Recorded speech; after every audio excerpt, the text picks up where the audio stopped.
दिव्या एक खुश मिजाज लड़की थी। दिव्या की शादी की चिंता अब अक्सर उसके माँ बाप को सताया करती थी, क्योंकि दिव्या को शादी ही नहीं करनी थी और बढ़ती उम्र को देखकर माँ बाप आए दिन दिव्या को शादी के लिए परेशान किया करते। ऐसे ही एक दिन दिव्या के लिए अमर नाम के एक लड़के का रिश्ता आता है। अमर जो कि काफी पैसे वाला था, लेकिन एक कमी थी, अमर के सर पर थोड़े कम बाल थे और उसके कम बालों को देखकर दिव्या उसका मजाक बनाती है और अपनी माँ से कहती है, क्या मम्मी, आपको ये गंजू मिला था क्या? अगर शादी करने का इतना ही भूत सवार हो गया है तो कम से कम अच्छा लड़का तो ढूंढ कर लाओ। ये गंजा उठा कर ले आए। मुझे ना गंजे लोग बिल्कुल पसंद नहीं आते। अगर मैं किसी गंजे से शादी करूंगी ना तो मेरी बड़ी बेइज्जती होगी, लोग मेरा मजाक बनाएंगे। आपने मेरे बाल देखे हैं, कितने लंबे और घने हैं। लोगों की कमी मत देखा कर। अरे लड़का बहुत ही ज्यादा पढ़ा लिखा है और अच्छा खासा बिजनेस है। इसके बाल से तेरा पेट भरेगा क्या? खासियत देखनी है तो अच्छे तरीके से देख। ये बाल, नाक, आँख देखकर क्या साबित करना चाहती है?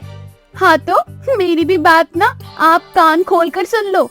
मुझे भी शादी नहीं करनी। अगर सच में मेरी शादी करवाना चाहती हो ना तो कोई अच्छा सा लड़का ढूंढ कर लाओ और उसके घर में ना सभी के बाल लंबे और काले घने होने चाहिए, तो ही शादी करूंगी। अजीब है, कैसी जिद है। पति तक तो फिर भी ठीक है, अब पूरे ससुराल वालों के बाल काले घने होने चाहिए, ये सब हमारे हाथ में थोड़ी ना है। मुझे नहीं पता माँ, शादी करूंगी तो ऐसे घर में, वरना नहीं करूंगी। अब देख लो आप कैसे मेरी शादी करवाओगे। कहीं ऐसा ना हो कि पूरा ससुराल ही गंजा मिल जाए तुझे। अक्सर यही होता है कि हम जो चाहते हैं ना वह हमें नहीं मिलता है। दिव्या अक्सर बालों के चक्कर में पता नहीं कितने रिश्तों को मना कर चुकी थी। उसकी इस हरकत से उसकी माँ बहुत ही ज्यादा परेशान हो चुकी थी, लेकिन फिर भी माँ बाप अक्सर अपने बच्चों के लिए अच्छा ही करते हैं। ऐसे ही कुछ दिन बीत जाते हैं और दिव्या के लिए एक विपुल नाम के लड़के का बहुत ही अच्छा रिश्ता आता है। दिव्या को विपुल और उसकी पूरी फैमिली पसंद आ जाती है। दरअसल विपुल की फैमिली में सभी के बाल काले और लंबे घने थे। ये देखकर दिव्या बहुत खुश हो जाती है। कुछ समय बाद विपुल और दिव्या की बड़ी ही धूमधाम से शादी हो जाती है। शादी के बाद सब कुछ अच्छे से चल रहा था। ऐसे ही एक दिन दिव्या की सास अंजलि दिव्या से बोलती है, अरे दिव्या बहू, घर का अच्छे से काम कर लेना। दरअसल हम शाम को मंदिर जाएंगे। आज शाम को मंदिर में बहुत बड़ी आरती होने वाली है और शादी के बाद हम पहली बार तुझे उस मंदिर में ले जा रहे हैं, इसलिए जल्दी जल्दी घर का काम पूरा कर लेना। माँ जी आप बिल्कुल भी टेंशन मत लो, मैं घर का सारा काम समय में कर दूंगी। ऐसे ही शाम को दिव्या की पूरी फैमिली, दिव्या की सास, दिव्या का पति और दिव्या की ननद विनीता, सभी लोग तैयार होकर कार में बैठकर मंदिर के लिए चले जाते हैं। घर आते आते काफी समय हो जाता है। अचानक से रास्ते में मौसम खराब हो जाता है और मौसम के खराब चलते उनकी गाड़ी भी खराब हो जाती है। जोर जोर से आंधी चल रही थी, जिस वजह से वे सभी लोग कार से बाहर आकर यहाँ वहाँ कैब का इंतजार कर रहे थे। आंधी बहुत ज्यादा तेज थी, जिस कारण दिव्या के ससुराल वालों के सर पर जो नकली बाल थे वे अचानक से उड़ जाते हैं। ये देखकर दिव्या हैरान हो जाती है कि उसकी सास, पति और नंद सभी लोग गंजे हैं। पूरे ससुराल ही गंजा था। तभी दिव्या उनसे बोलती है, हे भगवान, इतना बड़ा धोखा, आप सभी लोग गंजे हैं और ये बात आप लोगों ने मुझसे छुपाई क्यों? झूठ बोलकर मुझसे शादी क्यों की? मेरी जिंदगी बर्बाद करके आप लोगों को क्या ही मिल गया? देख बहू, तू बिल्कुल गलत मत समझ। घर चल के मैं तुझे सारी बात अच्छे से समझा दूंगी। उसके बाद जरूर तुझे हमारी बात समझ आएगी। अरे अब तो घर जाने का सवाल ही पैदा नहीं होता। मुझे अब कहीं नहीं जाना, मैं अपने घर जा रही हूँ और अब मैं कभी लौट के दोबारा नहीं आऊंगी। झूठ बोलने का नतीजा हमेशा बुरा होता है। शादी करनी थी तो सोच समझ कर बोलना था ना। ये नकली बाल लगाकर क्या साबित करना चाहते थे आप लोग? दिव्या अपने पूरे ससुराल वालों से नाराज हो जाती है और वह कैब करके अपने मायके आ जाती है। मायका आकर दिव्या अपनी माँ को सारी बात बताती है, जिसके बाद उसकी माँ उससे बोलती है, मानती हूँ कि उन्होंने झूठ बोला, लेकिन तूने उनकी बात न सुनी न समझी। आखिर ऐसा क्या कारण था जिस वजह से उन्होंने तुझसे इतनी बड़ी बात छुपाई और तू अपने ससुराल को यानी कि अपनी फैमिली को सिर्फ एक बाल न होने की वजह से छोड़ कर आई है? ये तो गलत बात है ना बेटा। अगर मैं गंजी हो जाऊंगी तो क्या तू मुझे भी छोड़ देगी? माँ, आप मेरी माँ हो और मैं आपको कभी नहीं छोड़ सकती। और दूसरी बात, आपको मैंने शुरू से बोला था कि अगर इस बीच आपके साथ कुछ ऐसा हो जाता है तो ये चीज हमारे हाथ में नहीं है। लेकिन उन्होंने तो हमसे झूठ बोला ना, झूठ बोलकर शादी की है। अगर सच बता देते तो शायद ये नौबत नहीं आती। अब तू खुद सोच, उनके गंजेपन से तो उन्हें छोड़कर यहाँ आ गई। उनका गंजापन देखकर कोई भी उनसे शादी करने के लिए तैयार हो रहा होगा। सिचुएशन को समझने की कोशिश कर। एक रिश्ता जोड़ने के लिए थोड़ा बहुत झूठ बोलना पड़ता है। और मेरी बात मान तो अपने ससुराल वापस चली जा। नहीं माँ, मैं दोबारा वापस नहीं जाऊंगी, चाहे कुछ भी हो जाए। दिव्या बहुत ज्यादा नाराज हो चुकी थी। वे अपने ससुराल वापस नहीं जाना चाहती थी कि ससुराल वाले उसे बार बार फोन करते हैं, लेकिन वे उनका फोन नहीं उठा रही थी। ऐसे ही एक दिन दिव्या की पूरी फैमिली उसके मायके आती है और मायके आने के बाद दिव्या की सास उससे माफी मांगते हुए बोलती है, अरे अरे ये क्या लाल बंदरिया कहाँ से आ गई? अरे तू कितना भी मेकअप लगा ले कभी भी सुंदर नहीं लगेगी, बल्कि और मजाकिया लग रही है। माँ जी, आपको तो हमेशा मजाक ही नजर आती हूँ मैं। कभी बंदरिया लगती हूँ, कभी कुछ लगती हूँ। मैं कितना भी कुछ कर लूँ ना, आप लोगों को मैं कभी अच्छी नहीं लगी। हमेशा मेरा मजाक बनाते रहते हो। दीदी भी तो मेकअप करती है, लेकिन आप तो उनकी बहुत तारीफ करते हो। वही मेकअप जब मैं करके आई तो आप मेरा मजाक बना रही हो। असली खूबसूरती मेकअप से नहीं, व्यवहार से होता है और मन में होता है। नंदिनी मन से बहुत अच्छी है और सबके बारे में सोचती है। उसके अंदर किसी को लेकर कोई जलन या फिर नफरत की भावना नहीं है, जो हमेशा उससे जलती रहती है। इसलिए तू उसकी जैसी नहीं है। जिस दिन तू जलन की भावना मन से दूर कर देगी, उस दिन तू भी सुंदर हो जाएगी।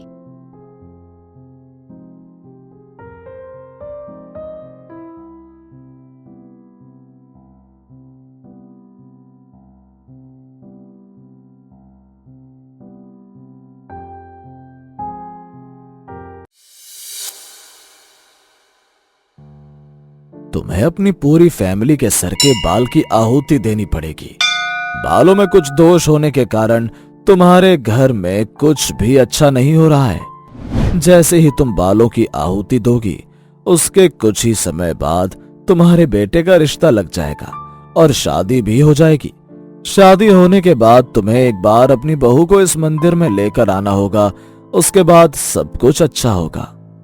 बस यही कारण था कि हम सब गंजे हो गए और सर पर नकली बाल लगाकर हमें समाज का सामना करना पड़ रहा था। और शादी होने के बाद मैं तुझे मंदिर लेकर गई और उसी दिन हमारा राज खुल गया।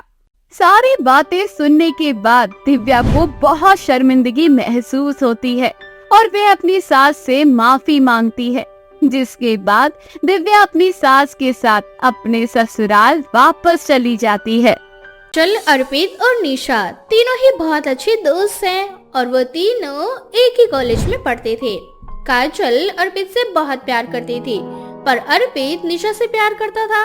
ऐसे ही एक दिन काजल अर्पित को अपने दिल की बात बताने के लिए कॉलेज आती है, जहाँ वो अर्पित और निशा को एक साथ देखती है। निशा, कब हमारा कॉलेज खत्म होगा और कब हम दोनों एक साथ होंगे? अर्पित, तुम्हें क्या हो गया है? बस कुछ ही महीनों की बात है, हमारा कॉलेज भी खत्म होने वाला है। और वैसे भी कॉलेज खत्म होने से ज्यादा ये सोचो कि तुम अपनी माँ को कैसे मनाओगे। उन दोनों को साथ में देखकर काजल को पता चल जाता है कि अर्पित निशा से प्यार करता है। ये सब जानकर काजल को बहुत गुस्सा आता है और वो निशा के पास जाकर उससे कहती है, निशा, तुम अर्पित के लायक नहीं हो। तुम्हें नहीं लगता क्या कि तुम्हें अर्पित को छोड़ देना चाहिए? ये तुम क्या कह रही हो? साफ साफ कहो ना। ठीक है, अगर तुम चाहती हो तो मैं साफ साफ और बिल्कुल सच सच कह देती हूँ। मैं अर्पित से प्यार करती हूँ और हम दोनों ही रिच हैं। हम दोनों की जोड़ी मैच करती है। पर तुम गरीब हो, तुम अर्पित के साथ बिल्कुल अच्छी नहीं लगोगी, इसीलिए हमारे रास्ते से निकल जाओ। काजल निशा से ये सब कह ही रही होती है कि तभी वहाँ अर्पित आ जाता है और वो काजल की सारी बातें सुन लेता है। काजल जी, तुम्हारी गलतफहमी है, ऐसा कभी नहीं हो सकता। मैं और निशा एक दूसरे को बहुत पसंद करते हैं और मेरी माँ ने भी इस रिश्ते के लिए हाँ कर दिया है। तो प्लीज तुम हम दोनों की जिंदगी से दूर जा सकती हो। पर अर्पित, ये लड़की तुम्हारे लिए सही नहीं है। तुम्हारे लिए सही मैं हूँ। तुम्हें मुझसे शादी करनी चाहिए। वैसे भी मैं तुमसे बहुत प्यार करती हूँ। इस तरह से काजल अपने प्यार की दुहाई अर्पित को देती है, पर अर्पित उसकी एक नहीं सुनता और निशा को लेकर वहाँ से चला जाता है। अब इसी तरह से कुछ महीने बीत जाते हैं और काजल की मुलाकात अर्पित के बड़े भाई सूरज से होती है। वो दोनों एक ही ऑफिस में काम करते थे।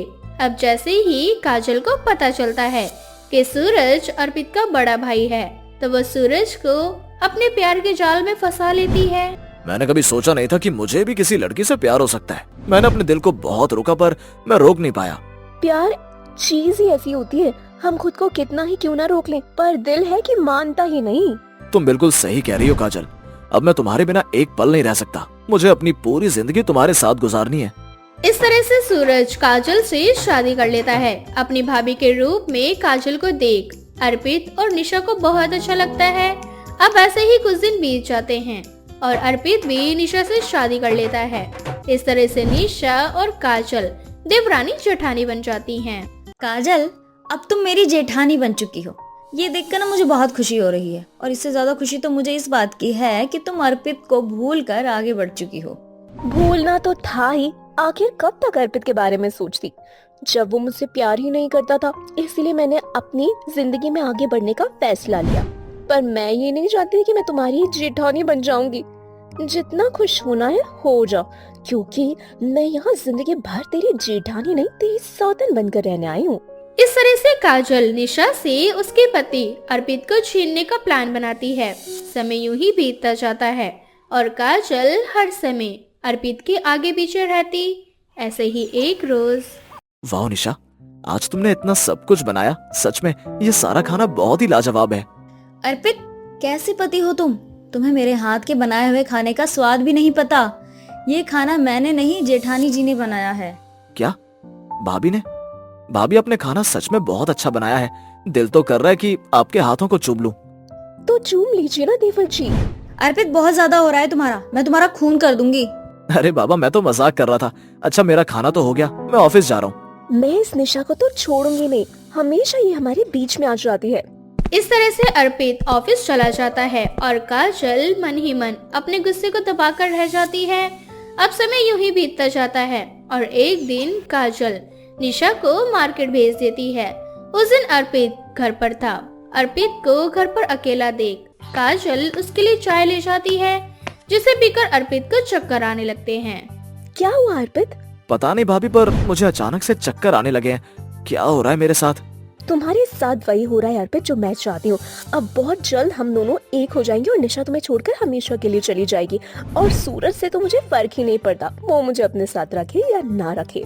इस तरह से काजल अर्पित की कमजोरी का फायदा उठाने की कोशिश करती है, पर उसी वक्त निशा आ जाती है और वह अपनी आंखों से काजल का असली रूप देख लेती है। काजल, तुम्हारी हिम्मत कैसे हुई मेरे पति के करीब जाने की?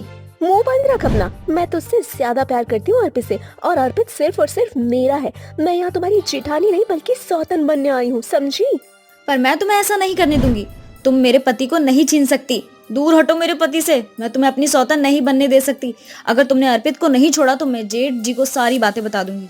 तुम्हें जिसको जो बताना है तुम बता सकती हो, मुझे कोई फर्क नहीं पड़ता। अर्पित सिर्फ और सिर्फ मेरा है। निकल जाओ हमारी जिंदगी से। इस तरह से काजल निशा को धक्का मारकर कमरे से बाहर कर देती है और कमरे का दरवाजा बंद कर देती है। नहीं है। चुप कर तू। मैं सब जानती हूँ क्या सही है और क्या गलत। वैसे भी प्यार और जंग में सब जायज होता है। इतना बोलकर काजल एक बार फिर अर्पित के करीब जाने लगती है, पर नशे में धुत अर्पित खुद को संभाल लेता है और काजल को खुद से दूर कर देता है। तुम्हें क्या लगा तुम ऐसी हरकतें करके मुझे पालोगी? ये तुम्हारी गलत फहमी है। मैं सिर्फ और सिर्फ निशा का हूँ। मैं तुम्हारे नापाक इरादों को कभी कामयाब नहीं होने दूंगा। क्यों अर्पित, तुम मुझसे दूर दूर क्यों रहते हो? तुम मुझे अपना क्यों नहीं लेते? मैंने ये सब कुछ तुम्हारे लिए ही तो किया है। जानना चाहती हो कि मैं तुम्हें क्यों नहीं अपनाना चाहता? तो सुनो, तुम मेरी निशा से बहुत अलग हो। मेरी निशा किसी का घर नहीं उजाड़ना चाहती, पर तुम किसी को खुश नहीं देख सकती। तुम हर किसी की खुशियां छीनना चाहती हो। बस यही वजह है कि तुम खुद खुश नहीं हो और निकल जाओ मेरी नजरों के सामने से, वरना मैं तुम्हें तुम्हारी सही जगह पहुंचा दूंगा।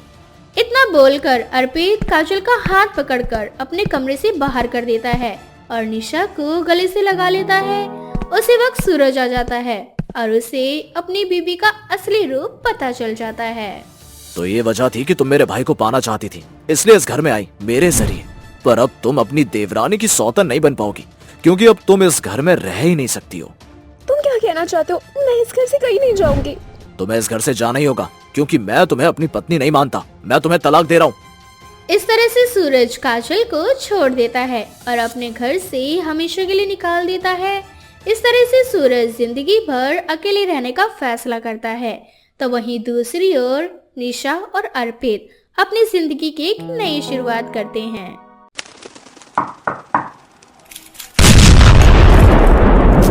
चूचू चिड़िया की कहानी। ये कहानी सुंदरबन नाम के एक जंगल की है, जिस जंगल में चिंकी नाम की एक चिड़िया रहा करती थी। चिंकी चिड़िया बहुत सुंदर थी, पर हमेशा चिंकी चिड़िया रात में सबके सोने के बाद कब्रिस्तान जाती और कब्रिस्तान में एक कब्र के पास खड़ा होकर गाना गाती। कब आएगा मेरा कालू, कब आएगे मेरे कालू, तेरी चिंकी तेरा रास्ता देखे, कब आएगा मेरा कालू, कब आएगा मेरा कालू। इसी तरह से हर रोज चिंकी चिड़िया रात में सबके सोने के बाद कब्रिस्तान जाती और एक कब्र के पास खड़ी होकर गाना गाती। ऐसे ही हर बार की तरह इस बार भी चिंकी चिड़िया अपनी माँ के सोने का इंतजार करती है और अपनी माँ के सोते ही घर से निकल जाती है। पर इस बार कोयल चिंकी चिड़िया को बन ठन कर कहीं जाता हुआ देख लेती है। अरे, ये तो रिंकी की बेटी चिंकी चिड़िया है, पर ये रात को इतनी सज धज के कहाँ जा रही है? कोयल को समझ नहीं आता कि आखिर चिंकी चिड़िया इतनी रात को कहाँ जा सकती है। एक पल के लिए कोयल चिंकी चिड़िया का पीछा करने की सोचती है, पर वो ऐसा कर नहीं पाती। पर अगले दिन जब रिंकी चिड़िया सब्जी ले रही होती तो कोयल रिंकी चिड़िया को देखकर उससे कहती है, वैसे रिंकी बहन, क्या चिंकी ने अब रात की ड्यूटी ज्वाइन कर ली है? नहीं, ऐसा तुम क्यों कह रही हो? अच्छा, अगर चिंकी रात को काम पर नहीं जाती तो हमेशा बन ठन कर इतनी रात को जाती कहाँ है? क्या तुम अपनी बेटी से पूछती नहीं हो, या फिर तुम्हें कुछ पता ही नहीं है? या ऐसा तो नहीं तुम्हारी बेटी तुम्हारी आंखों में धूल झोंक रही और कहीं अपना मुंह काला करवा रही हो? जुबान को लगाम दो। माना कि तुम्हारी आवाज मीठी है, तुम्हारे शब्द काले और बहुत कड़वे हैं तुम्हारी तरह, समझी? मुझे अपनी चिंकी पर पूरा भरोसा है, वो ऐसी हरकत कभी नहीं करेगी जिससे मुझे शर्मिंदा होना पड़ा। रिंकी चिड़िया गुस्से में घर जाती है और शाम को जब चिंकी चिड़िया ऑफिस से घर आती है तो चिंकी चिड़िया से सवाल करती है, चिंकी बेटा, तूने क्या कोई नया काम देखा है? अगर तूने कोई नया काम शुरू किया है तो उसे छोड़ दे। तुझे रात में इस तरह तैयार होकर कहीं जाने की जरूरत नहीं है। जानती है सब किस तरह से बातें कर रहे हैं। माँ, आपको क्या हो गया है? आप किस तरह की बातें करें? अगर मैं रात को कोई काम करूंगी तो क्या आपको बताकर नहीं करूंगी कि मैंने कोई काम शुरू किया है रात में? मैं जानती थी वो कोयल जानबूझकर ऐसी बातें कर रही, उसका दिमाग खराब हो गया है। जानती है वो कह रही थी तू हर रोज सज धज कर रात में कहीं जाती है। माँ, भला मैं क्यों रात में तैयार होकर कहीं जाऊंगी? कोयल आंटी झूठ बोल रही है। इस तरह से चिंकी चिड़िया अपनी माँ को झूठ कहती है और अपनी माँ की आंखों में धूल झोंकती रहती है। पर जंगल के काफी पक्षियों ने चिंकी चिड़िया को रात में कहीं जाते हुए देखा था, पर फिर भी रिंकी चिड़िया अपनी बेटी की बातों पर विश्वास करती है। रिंकी चिड़िया का अपनी बेटी पर इतना विश्वास देखकर कोयल खुद चिंकी चिड़िया का सच रिंकी चिड़िया के सामने लाने के लिए चिंकी चिड़िया का पीछा करती है। जाएंगी मुझे झूठा साबित करके? अरे, आज तक किसी भी चिड़िया ने इस तरह की हरकत नहीं की जैसी हरकत इस चिंकी ने की है। आज तुम्हें से रंगे हाथ पकड़ लूंगी। आखिर मैं भी तो देखूं ये कहाँ और किसके साथ अपना मुंह काला करवा रही है। कोयल चिंकी चिड़िया का पीछा करती है और वो देखती है चिंकी एक कब्रिस्तान में गई है और एक कब्र के सामने जाकर गाना गा रही है। ये देखकर कोयल बड़ी हैरान होती है और कुछ देर बाद कोयल देखती है कि उस कब्र में से एक कौवे का कंकाल बाहर आ रहा है और वो कंकाल अपने हाथों में एक गुलाब का फूल लिए है। चिंकी चिड़िया के सामने खड़ा है और अपने प्यार का इजहार कर रहा था। तुम हुस्न परी, तुम जाने जहाँ, तुम सबसे हंसी, तुम सबसे जवां। कालू, अब बस भी करो। तुम जानते हो वहाँ कंकाल के साथ मोहल्ले के सब लोगों को मुझ पर शक हो गया और वो मेरी माँ से मेरी शिकायत करते हैं। मुझे डर है कहीं किसी को पता न चल जाए कि मैं एक कंकाल से प्यार करती हूँ जो कि मेरे लिए मर गया और मरने के बाद भी अपना प्यार निभा रहा है। चिंकी, मैं तुमसे सच्चा प्यार करता हूँ और मैंने कहा था ना, मरने के बाद भी अपनी कब्र से निकल कर तुमसे मिलने आऊंगा। इसी तरह तुमसे प्यार करूंगा और तुम्हें कभी नहीं छोड़ूंगा। पर दुख तो इस बात का है कि मैंने अपने जिस दोस्त पर विश्वास किया उसी दोस्त को ही तुमसे प्यार हो गया और उसने तुम्हें पाने के लिए मुझे मार डाला। पर खुशी इस बात की है कि मैं अकेला नहीं मरा, मैंने भी उसे मार दिया और उसे अब दोबारा जन्म भी मिल चुका है। पर मैंने दोबारा जन्म नहीं लिया, सिर्फ और सिर्फ अपने प्यार के लिए। कालू, तुम्हारा प्यार अमर है, तभी तो मैं तुम्हें छोड़ नहीं पाई और इस रूप में भी मैंने तुम्हें अपना लिया। ये सब कुछ दूर खड़ी कोयल देख रही थी। उसे यकीन नहीं हो रहा था चिंकी का चक्कर एक कंकाल के साथ चल रहा है। वो सारी रिकॉर्डिंग कर लेती है और इस बार तो रिंकी चिड़िया को सबूत के साथ दिखाती है। अपनी बेटी का ऐसा वीडियो देखकर तो रिंकी चिड़िया के होश उड़ जाते हैं और वो चिंकी चिड़िया से कहती है, चिंकी ये सब क्या है? तूने मुझसे झूठ कहा, तू एक कंकाल से कैसे प्यार कर सकती है? अरे भलाई कंकाल के साथ कोई कैसे चक्कर चला सकता है? तू पागल हो गई है क्या? माँ, मेरा दिमाग बिल्कुल सही, मैं पागल नहीं हूँ, बल्कि पागल तो आप सब हो गए जो कालू का प्यार नहीं देख पा रहे। उसका प्यार अमर है। वो मरने के बाद कब्र से बाहर निकल कर आया एक कंकाल के रूप में और फिर भी उसने मुझे प्यार किया। जब वो मरने के बाद भी मुझसे प्यार कर सकता तो मैं जिंदा रहकर क्यों नहीं कर सकती? क्योंकि बेटा, एक जिंदा पक्षी कभी भी कंकाल के साथ अपनी पूरी जिंदगी नहीं गुजार सकता। माँ, आपसे किसने कहा कि मैं जिंदा हूँ? मैं तो उसी दिन मर गई थी जिस दिन कालू मरा। ये शरीर तो सिर्फ आपके लिए जिंदा है ताकि आप न मर सके। माँ, मेरे पास अब कुछ ही दिन बचे हैं, मुझे कैंसर है। कुछ दिनों बाद मैं भी मर जाऊंगी और मेरी कब्र से मेरी कंकाल निकलेगी और मैं और कालू एक हो जाएंगे और हम दोनों कंकाल एक साथ अपनी मरी हुई जिंदगी जिएंगे। देख रही है कोयल, उस कंकाल ने इसके ऊपर काला जादू कर दिया है। ये कैसी बहकी बहकी बातें कर रही है। चिंकी मेरी बच्ची, तुझे कुछ नहीं होगा, मैं तेरा इलाज करवाऊंगी और जब तू ठीक हो जाएगी तो तेरी शादी एक अच्छे पक्षी से करवा दूंगी। तुझे उस कंकाल के साथ अपनी जिंदगी नहीं जीने दूंगी। माँ, मुझे अब लंबा नहीं जीना। कोयल आंटी, मेरी माँ को समझाओ, मैं और कालू एक दूसरे के बिना नहीं रह सकते और कालू की जान मेरी वजह से गई थी और कालू और मैं एक दूसरे से प्यार करते थे। हम दोनों जीते जी तो एक नहीं हो सके, कम से कम मरने के बाद तो एक होने दो। रिंकी बहन, अब तुम कुछ नहीं कर सकती, इसीलिए तुम्हें भाग्य का लिखा मानना होगा। अब छोड़ दो अपनी बचकानी से। अब तुम्हारी बेटी तुम्हारी नहीं रही, अब ये उस कंकाल की हो चुकी है। अपनी बेटी का प्यार देखकर रिंकी चिड़िया की आंखों में आंसू आते हैं। समय यूं ही बीतता है और बहुत जल्द चिंकी चिड़िया भी इस दुनिया को अलविदा कहकर चली जाती है। मरने के बाद चिंकी चिड़िया भी एक कंकाल बनकर कालू कौवे के कंकाल के साथ अपनी मरी हुई जिंदगी को जीती है।